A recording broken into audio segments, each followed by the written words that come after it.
सांगाल महानगरपालिकेच्या वतीने या ठिकाणी पर्यावरण महोत्सवाचं आयोजन करण्यात आलं आहे? नक्की आज आपण Hirvankur Green City Foundation Hirvankur Green City Foundation तर्फे महोत्सवाची सुरुवात आज आपण इथे जळगावमध्ये केली आहे। हे जे महोत्सव आहे 12 तारखेपासून तर 16 तारखेपर्यंत नूतन मराठा कॉलेज इथे होणार आहे आणि याचं आज जस्ट आपण शुभारंभ माननीय परमपूज्य जनार्दन महाराज यांच्या हस्ते केले आहे व इथं सर्व मान्यवर इथे उपस्थित होते।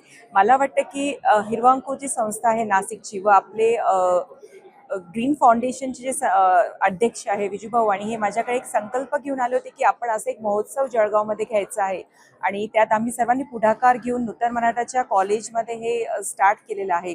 तर खूप छान महोत्सव हे आहे। 5 दिवसाचं शिबिर महोत्सव हे राहणार आहे। याच्यामध्ये विविध झाडांची माहिती ते आपल्याला इथे भेटणार आहे। तर आवर्जून मला सर्व जळगावकरांना सांगावंसं वाटतं की प्लीज त्यांनी 12 ते 16 तारखेपर्यंत ह्या महोत्सवाला नक्की भेट द्यायची आहे। आम्ही आता कालच तुम्ही बघितलं असेल की महापालिकेच्या वतीने वृक्षरोपणाचं सुरुवात आम्ही केली आहे। माननीय गुलाबभाऊ पाटील असतील, गिरीश भाऊ महाजन असतील व आपले आमदार राजूमामा भोळे असतील व सर्व इतर जे नगरसेवक होते त्यांच्या हस्ते आम्ही जळगावमध्ये ही सुरुवात केलेली आहे। मला वाटतं आज पुन्हा हा एक दुसरा उपक्रम वृक्षाचा आम्ही घेतलेला आहे। तर येत्या काही अशा महिन्यांमध्ये वृक्षाचे विविध कार्यक्रम आम्ही इथे जळगावमध्ये घेणार आहोत। महापौर म्हणून मला असं वाटतं की जळगाव हे कुठेतरी हरित व्हायला पाहिजे, ग्रीन कव्हरेज जळगावचं वाढलं पाहिजे आणि आपलं जे तापमान असतं नेहमी जळगावला सूर्याची तीव्रताही जास्त असते। तर असे सर्व आपण जेव्हा एकत्र येऊ किंवा लोकसहभागातून आपण जेव्हा जास्तीत जास्त प्लांटेशन जळगावला करूया तेव्हाच हे आपलं दूर होणार आहे। त्यामुळे सर्व नागरिकांना विनंती आहे की ह्या महोत्सवाचा लाभ त्यांनी घ्यायचा आहे, आपल्या फॅमिली सोबत यायचं आहे। जे आता इथे आले आहे त्यांनी इथे जाणून घ्यायचं आहे की प्रत्येक वृक्षाची माहिती इथे त्यांना दिलेली आहे। रेन वॉटर हार्वेस्टिंगचं महत्त्व इथे सांगितलेलं आहे। काही गेम्स ठेवलेले आहे, आपण प्लास्टिक मुक्त कसं आपण वापरू शकतो किंवा प्लास्टिकचा पर्याय काय आहे, आपण प्लास्टिकच्या ऐवजी काय वापरू शकतो।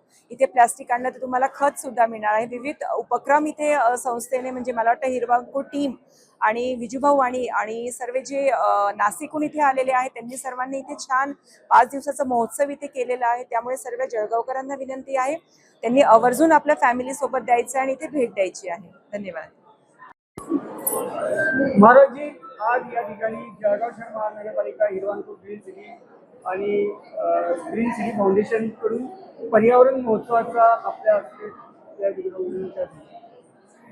आज या ठिकाणी पर्यावरणाच्या सुदृढतेसाठी ग्रीन सिटी जळगाव, हिरवांकूर, नाशिकची समिती, महानगरपालिका जळगाव आणि नूतन मराठा महाविद्यालय जळगाव या सर्वांच्या सहकार्याने आणि जळगाव शहरातील सर्व जे दाते आहेत, जे वृक्षप्रेमी आहेत, वृक्षमित्र आहेत, या सर्वांच्या सहकार्याने या ठिकाणी आज या कार्यक्रमाचं उद्घाटन झालं आहे आणि निरंतर 5 दिवसांच्या पर्यंत हा कार्यक्रम या ठिकाणी सुरू राहणार आहे।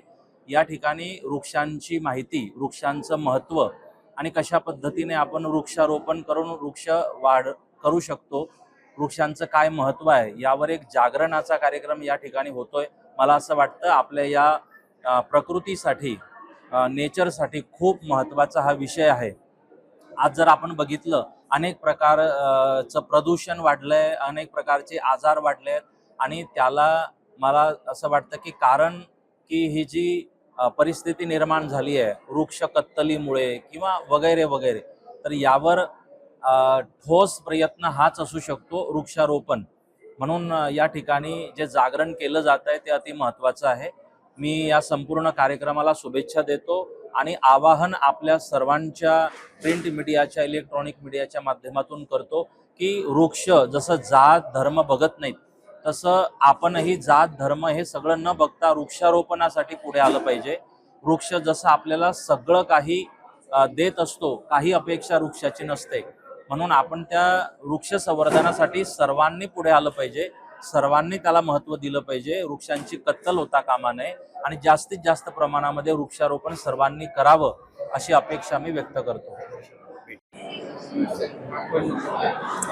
सर, काय सांगाल या ठिकाणी पर्यावरण महोत्सवाचे आयोजन केलेले आहे, आपल्या याचे विशेष सहकार्य आहे, काय सांगाल? जी, सर्वांना हरित प्रणाम, सर्व जळगावकरांना हरित प्रणाम। आपण हा उपक्रम जो आहे सर्वांसाठी जरी असला तरी आम्ही विद्यार्थ्यांवर फोकस केलेला आहे. विद्यार्थी दशेतून हरित संस्कार. जर आपला विद्यार्थी जर हरित संस्कारित झाला तर उद्या आपण विषमुक्त जीवन जगू शकू. आणि आमची संकल्पना आहे की प्रत्येक घरात शेतकरी व्हायला पाहिजे, म्हणजे हर घर किसान व्हायला पाहिजे. प्रत्येक घरात जर एक शेतकरी निर्माण झाला तर आपण विषमुक्त जगू शकू. भाऊंनी आत्ताच सांगितलं, महाराजजींनी सांगितलं की इथे आपण विषमुक्त कसं जगू शकतो, प्रदूषण कसं कमी करू शकतो. आणि या जळगाव शहर जे 46-47 डिग्री पार करतं, तर त्याला आपल्याला जर कमी करायचं असेल तर हे सगळे मिळूनच करू शकतात. महानगरपालिकेमध्ये 1391 कर्मचारी आहेत आणि आपले हात आपण 7 लाखपेक्षा जास्त आहोत, म्हणजे आपले 14 लाख हात आहे. कचरा करणारा, घाण करणारा हात 14 लाख आहे आणि आपले साफाई करणारे हात 1391 आहेत. तर याच्यापेक्षा आपण सर्वांनी मिळून प्रयत्न करूया. स्वच्छ, हरित आणि जलयुक्त आपण जळगावला बनवूया, असे आपण सगळेजण मिळून सहकार्य करूया. खूप खूप धन्यवाद. जय हिंद, जय महाराष्ट्र. तुमचं नाव?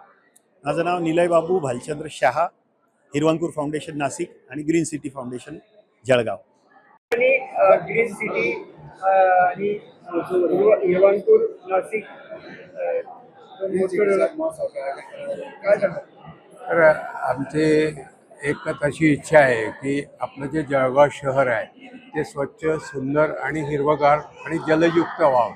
यासाठी आमचा एक प्रयत्न आहे की विद्यार्थी जे आहेत तर त्या दशेतून त्याला जर संस्कार मिळाले आणि शिक्षकांनी त्याच्यावर जर योग्य संस्कार केले तर पुढच्या भविष्यामध्ये जे सगळं मुलांच्याच हातामध्ये सगळं भविष्य आहे. आणि निश्चितच जर त्या मुलांनी प्रयत्न केला, आमची अशी इच्छा की 5 ते 10 हजार जरी या 1 लाख विद्यार्थ्यातनं पर्यावरण योद्धे तयार झाले तर आपलं जळगाव शहर स्वच्छ, सुंदर आणि हिरवगार राहील.